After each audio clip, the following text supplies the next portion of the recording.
사무엘가 19장 32절에서부터 39절까지 말씀입니다. 이 말씀을 저와 함께 교독하겠습니다. 제가 먼저 읽겠습니다. 바르실레는 매우 늙어 나이가 80세라. 그는 큰 부자이므로 왕이 마하나임에 머물 때에 그가 왕을 공개하였더라.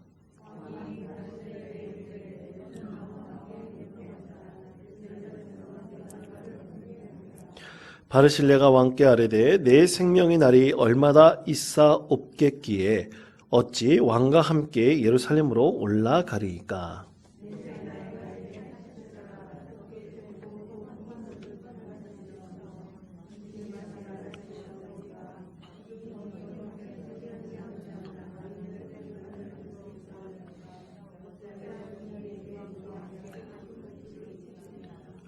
당신의 종은 왕을 모시고 요단을 건너려는 것뿐이거늘 왕께서 어찌하여 이 같은 상으로 내게 갚으려 하시나이까.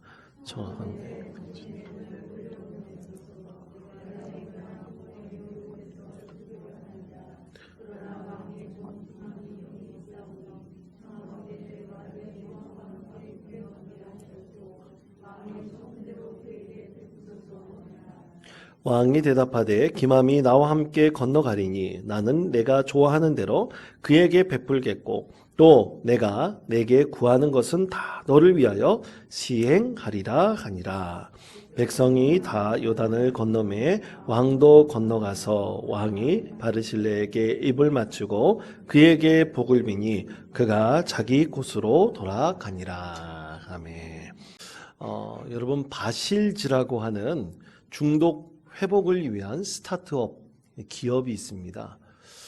스타트업이라고 하는 것은 정부에서 이제 지원을 받아서 뭔가 새롭게 도전하는 하나의 기업을 이제 스타트업이라고 하죠. 그래서 바실즈라고 하는 이 중독 회복을 위한 스타트업 굉장히 희한한 그리고 좀 보기 드문 그런 기업이라고 할 수 있습니다.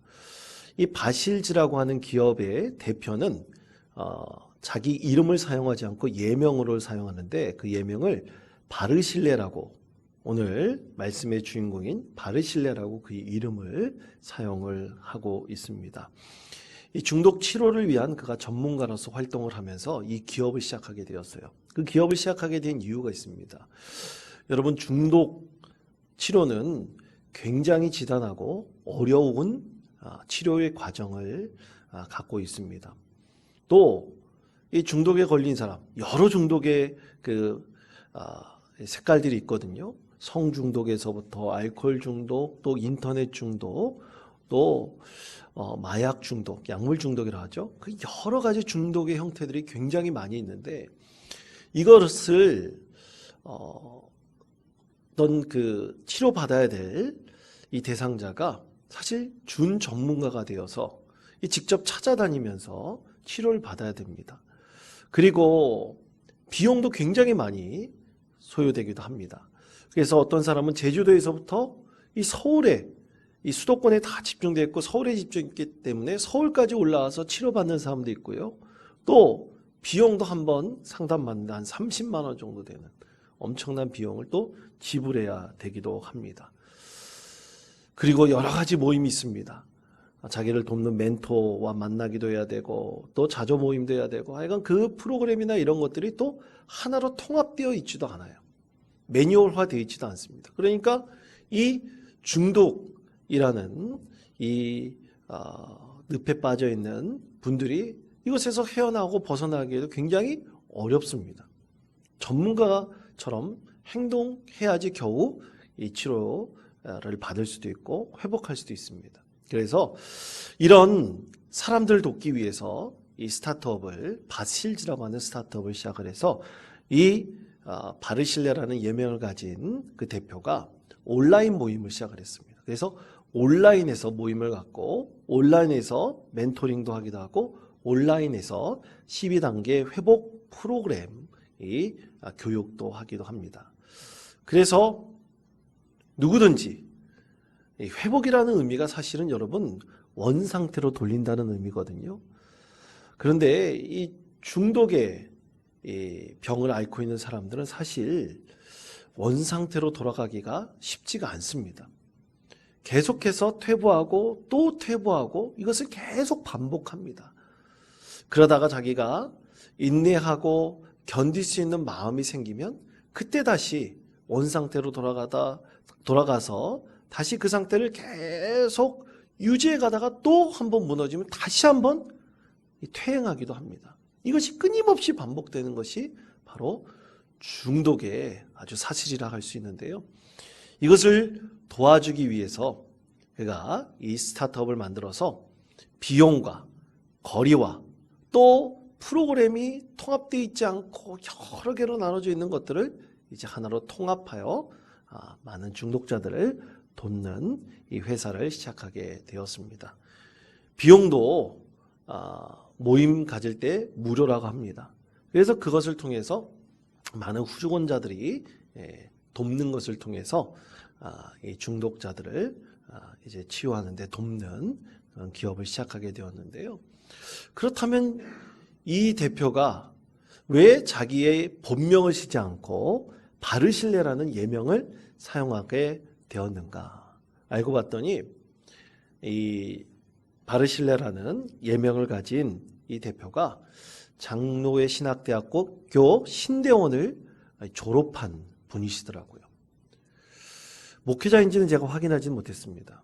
그러나 그가 이력상에 써 있는 그 이력을 보니까 자신도 20년 동안 이전에 성중독자로 살아왔다. 지금도 그것을 견디고 이겨내고 또 인내하고 있다고 그렇게 자기 이력에 쓰고 있었습니다. 그래서 자신의 경험을 바탕으로 이런 사람을 내가 도와야 되겠다. 그런 마음으로 이 바르실레라는 이름을 사용하여서 진정한 섬김을 그가 행하고 있습니다. 그래서 비전은 이 모임을 더 확장하여 더 많은 사람들을 돕고 그들이 혹시 다시 이 중독의 늪에 빠지더라도 다시 회복할 수 있도록 돕고 또 빠지더라도 다시 회복할 수 있는 그런 도움을 제가 끝까지 주겠다는 그런 비전을 가지고 그렇게 이 기업을 이끌어가고 있다고 합니다. 여러분, 회복에는 많은 사람들의 격려가 필요합니다. 다시 일어설 수 있어. 다시 할 수 있어. 그래. 퇴보하면 또 다시 시작하면 되는 거야. 이런 많은 사람들의 격려와 사랑이 필요합니다. 그때 이 중독에 빠진 이들이 온전하게 회복이 될 수가 있습니다.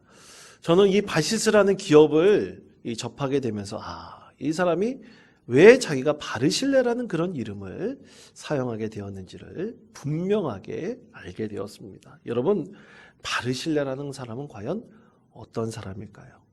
오늘 말씀을 통해서 저와 함께 나누시며 바르실레와 같이 진정한 섬기는 사람, 참으로 돕는 사람으로 우리가 세워질 수 있는 믿음의 성도들이 되었으면 좋겠습니다. 여러분, 바르실레라는 이름의 뜻은 강철 심장이라는 뜻이라고 합니다. 정말 그의 인생을 봤을 때 오늘 말씀 가운데 80세의 나이를 성경에서 말씀하고 있는데요. 그 나이에도 불구하고 정말로 강철 심장을 가진 사람이 아닌가 그런 생각이 들기도 합니다. 그는 요단 동쪽 로글림이라는 지역의 출신이고 길르앗 사람입니다. 그는 큰 부자라고 성경에서 말씀하고 있습니다. 80 넘은 노인이 참 많은 세상 경험을 했음을 우리는 성경을 읽어서 쭉 알 수가 있습니다. 그러면 그는 다윗과는 어떤 인연이었는가? 성경 말씀에 보면 오늘 말씀 이전에 다윗이 이 압살롬의 구테타로, 압살롬의 이 내란이죠. 이 구테타로 인해서 급히 예루살렘 성에서 쫓겨나왔을 때 그 이전에 또 이 바르실레는 다윗과 만난 적이 없었습니다. 성경에서는 그 기록이 하나도 없습니다. 그런데 그가 요단강을 건너 다윗이 도망갈 때 바르실레가 다윗을 섬겼습니다. 참 과연 이것이 가능할까라는 생각이 듭니다. 여러분, 반역자와 유공자의 차이가 과연 어디 있을까요? 여러분, 불의한 정권이 만약 계속된다면 불의한 정권, 그것을 뒤집은 사람들을 반역자라고 말할 수가 없습니다. 결국 그들이 정권을 잡게 된다면 유공자가 되는 거예요. 여러분, 압살롬이 자기 아버지를 죽이고 그가 정권을 장악하게 됐다면 그는 반역자가 아닙니다. 왕조를 새로 세운 유공자의, 그리고 유공자의 그를 따른 사람이 유공자 무리들이 되는 것입니다. 그런데 이 불의한 정권이 물러가고 이제 다윗이 다시 정권을 차지하게 되었을 때 반역자들은 정말 반역자가 되고 또 그 다윗을 도왔던 사람들은 진정한 유공자가 되는 것이죠. 이처럼 바르실레는 위기 순간에 참으로 다윗이 쫓김을 받고 그리고 죽임을 당할지는 모르는 엄청난 이 위기의 순간에도 바르실레는 절대로 진리를 따르지 않았습니다. 그의 눈앞에 보이는 대로 따르지 않았습니다. 하나님이 의롭고 하나님의 신실함, 그 믿음 그대로 따랐던 참으로 귀하고 하나님 말씀대로 거였던 참 믿음의 사람이었습니다. 그는 오늘 말씀에서 보면 큰 부자라고 말씀하고 있습니다. 32절 말씀에 보면 큰 부자라고 했는데 이 부자인 사람이 눈앞에 놓인 진리를 따르지 않고 하나님의 말씀 그대로 그리고 믿음으로 섬김으로 그렇게 행했다는 것은 참 놀랍습니다. 쉽지 않은 결정이라 할 수가 있습니다. 여러분, 우리나라 역사 가운데도 이런 분들이 참 많습니다. 이제 조금 있으면 이 8.15 광복절이 돌아오지 않습니까? 이 8.15 광복절에 보면 한국교회는 이때만은 특별히 3.1 운동 때 그때가 돌아올 때도 마찬가지고 8.15 광복절 올 때 보면 한국교회는 항상 나라 민족을 위해서 기도하고 예배하는 한국교회였습니다. 그 가운데서도 여러분, 우리 믿음의 선조들 가운데 참 많은 이들이 이 나라 민족을 위해서 헌신했던 것을 알 수가 있습니다. 대표적으로 부자이면서 자기의 전 재산을 타 나라와 민족의 독립을 위해서 사용한 이석영 선생 같은 분들이 있습니다. 그분은 신흥무관학교를 창설하는데 자기 전 재산을 다 쏟아부은 사람입니다. 이런 참으로 자신의 몸과 마음과 그 모든 것들을 다 헌신한 참으로 귀한 선조들이 있었기에 우리는 독립된 나라에서 참 독립된 민족으로 우리가 이 세상을 살아가고 있지 않을까 그런 생각을 해봅니다. 바르실레도 바로 이러한 의로운 사람이었음을 우리는 성경 말씀을 통해서 잘 알 수가 있습니다. 자기 눈앞에 보인 진리를 따르지 않고 그가 죽을지도 모르는 다윗을 극진하게 대접했습니다. 온 정성을 다해서 그를 섬겼습니다. 그런데 성경 말씀에 보십시오. 성경 말씀에 보시면 다윗이 도망갈 때, 다윗이 쫓김받고 있을 때, 그의 아들 압살롬의 구테타로 급히 도망갈 때 다윗을 도왔던 사람들이 과연 있었을까요? 거의 없었습니다. 그런데 바르실레만큼은 요단강을 건너서 쫓김받고 있는 다윗을 아주 극진하게 섬겼던 아주 신실한 믿음의 사람이었다. 충성된 사람이었다라는 것을 우리가 분명하게 알 수가 있습니다. 여러분, 충성이라는 단어, 이것은 여러분 잘 아시는 대로 피스티스라는 단어로 사용합니다. 이 피스티스라는 단어, 히브리서 11장 6절에서 이렇게 말씀하고 있습니다. 히브리서 11장 6절의 말씀, 우리 화면에 있는 말씀 우리 다 같이 한 목소리로 읽겠습니다. 믿음이 없이는 하나님을 기쁘시게 하지 못하나니 하나님께 나아가는 자는 반드시 그가 계신 것과 또한 그가 자기를 찾는 자들에게 상 주시는 이심을 믿어야 할지니라. 아멘. 자, 믿음이란 단어는 사실 여러 단어들이 있습니다. 히브리어는 에무라라는 단어도 사용을 하지만 특별히 히브리서 11장 6절에서는 이 믿음이라는 단어를 피스티스라는 단어로 사용하는데요. 여러분, 그것은 충성이라는 뜻으로 번역하기도 합니다. 믿음이 곧 충성이고 충성이 곧 믿음이죠. 그래서 혹자는 믿음에 대해서 이렇게 말을 하더라고요. 믿음이 마음의 중심을 의미한다면 충성은 마음의 태도이다. 참 그 정의가 올바르다라고 생각을 합니다. 여러분, 믿음이 마음의 중심을 의미한다면 충성은 마음의 태도 그리고 행위입니다. 우리가 하나님을 믿는 믿음은 충성으로 나타납니다. 바로 오늘 말씀 가운데 바르실레의 충성이 바로 이런 믿음의 태도, 믿음의 행위가 아니었나라고 이렇게 생각합니다. 자, 그렇다면 여러분, 이 바르실레는 어떻게 그의 믿음을 충성으로 보였을까요? 어떻게 충성하였을까요? 오늘 말씀은 두 가지로 말씀을 합니다. 첫째는 보상을 바라지 않는 순수한 섬김의 충성이었습니다. 자, 사무엘하 19장 34절에서부터 36절까지 말씀입니다. 이 말씀을 다 같이 한 목소리로 읽겠습니다. 바르실레가 왕께 아뢰되 내 생명의 날이 얼마나 있사옵겠기에 어찌 왕과 함께 예루살렘으로 올라가리이까. 내 나이가 이제 80세라. 음식의 맛을 알 수 있사오리이까. 이 종이 어떻게 다시 노래하는 남자나 여인의 소리를 알아들을 수 있사오리이까. 어찌하여 종이 내 주 왕께 아직도 누를 끼치리이까. 당신의 종은 왕을 모시고 요단을 건너려는 것뿐이거늘 왕께서 어찌하여 이 같은 상으로 내게 갚으려 하시나이까. 아멘. 자, 이 말씀을 본다면 너무나 귀합니다. 다윗을 마중 나가서 요단강까지 건너가요.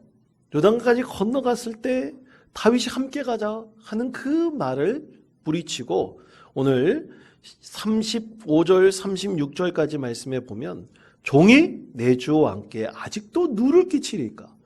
누를 끼친 게 뭐가 있습니까? 오히려 그를 다윗을 진심으로 섬겼죠. 그리고 당신의 종은 왕을 모시고 요단을 그저 건너려는 것뿐이다. 마중해 주는 것입니다. 마지막까지 축복하고 환대해 주는 것입니다. 참으로 놀라운 믿음의 사람이고 충성된 사람이다. 그의 믿음과 이 충성은 너무나 순전하고 진실하고 순전한 믿음에서부터 시작되었음을 우리는 이 말씀을 통해서 너무나 잘 알 수가 있습니다. 여러분, 그리스도인들은 가장 소망하는 것 중에 하나가 순전한 믿음입니다. 그렇죠? 우리가 순전한 믿음입니다. 그것을 간절히 우리가 품고 그 믿음대로 살기를 간절히 원합니다. 그래서 여러분, 우리는 물질로서도 충성하고 시간을 내서면도 충성하고 또 우리가 열심히 사역을 함으로써 또 충성을 다합니다. 그것에 어떤 세상적으로 보상받는 것도 별로 없습니다.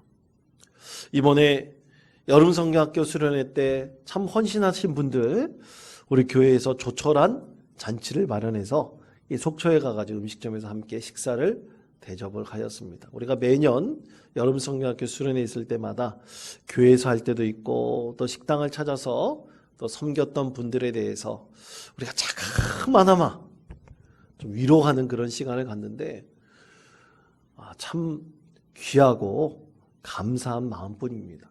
담임 목사로서 그렇게 섬겼고 또 헌신하였던 분들에 대해서 너무나 감사하다라고 여러분 표현할 수밖에 없습니다.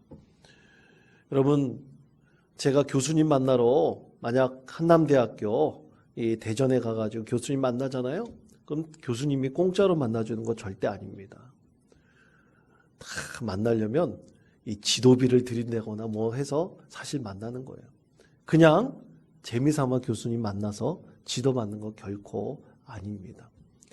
일본의 어떤 교수는 보니까 학생들이 만날 때 면담 시간도 정해주고 또 면담 시간에 따라서 몇 번에 따라서 뭐 1시간 정도 만나냐 30분 만나냐에 따라서 만나는 비용이 있더라고요. 선생님이 자기 제자를 만나는데 그런 나라는 그 비용을 정확하게 지불한다고 합니다.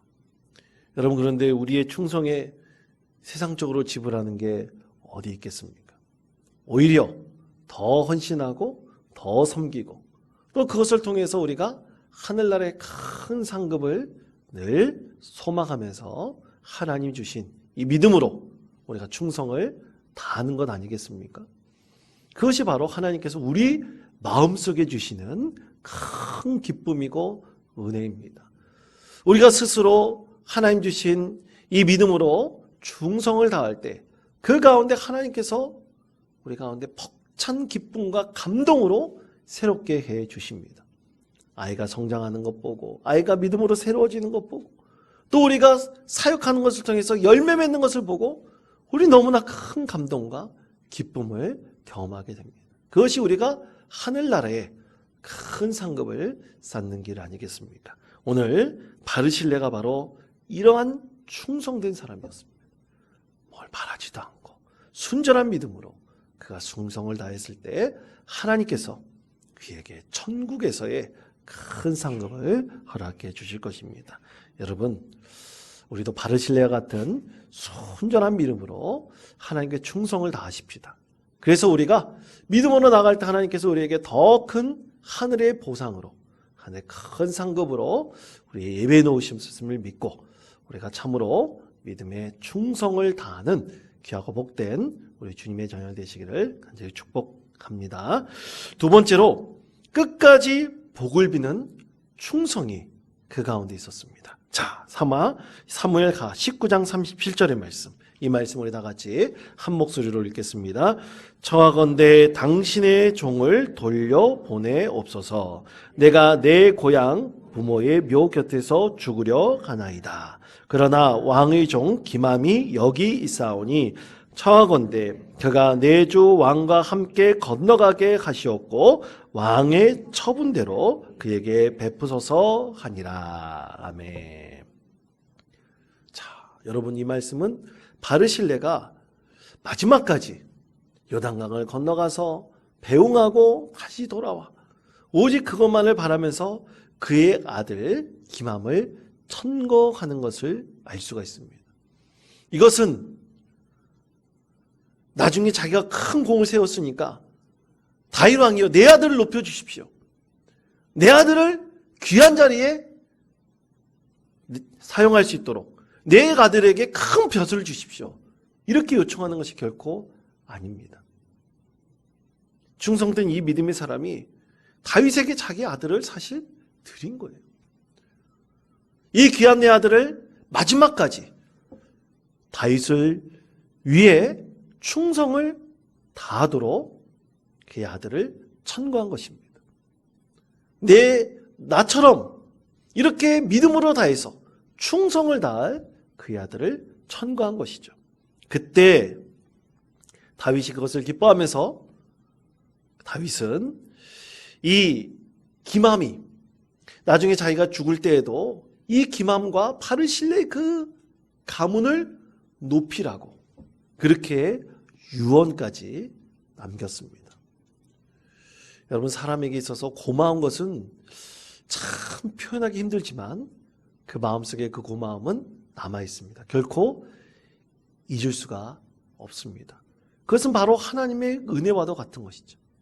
여러분, 그래서 우리가 사람이 사람에게 고마움을 표현하는 것이 참 힘들 수도 있지만 그 마음을 깊이 감정하는 것도 간직하는 것도 사실 하나님의 귀한 은혜입니다. 다윗이 이것을 죽을 때까지 간직하고 있었죠.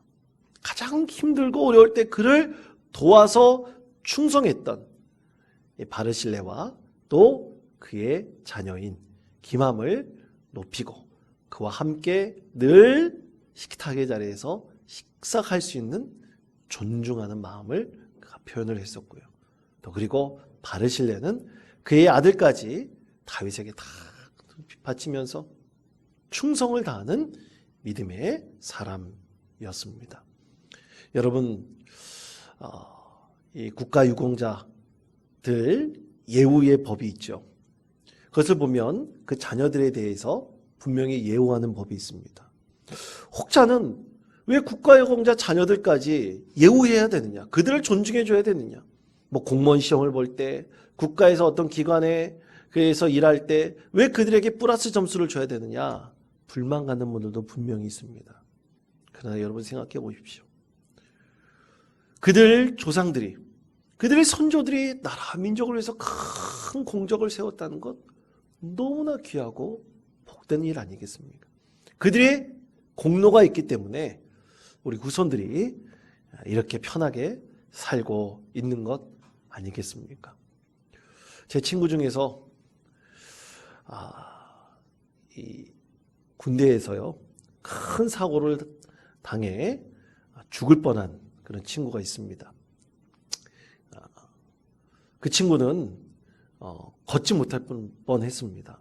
걷지 못할 뻔했는데 다행히 하나님의 은혜로 걸을 수는 있게 되었습니다. 완전히 누워서 평생을 보낼 수도 있고 휠체어에 평생 앉아서 생활할 수밖에 없는 삶을 살아갈 수밖에 없다고 그렇게 얘기했지만 참 하나님의 은혜로 겨우 걷게 되었고요. 또 결혼도 하고 자녀도 낳고 살게 되었습니다.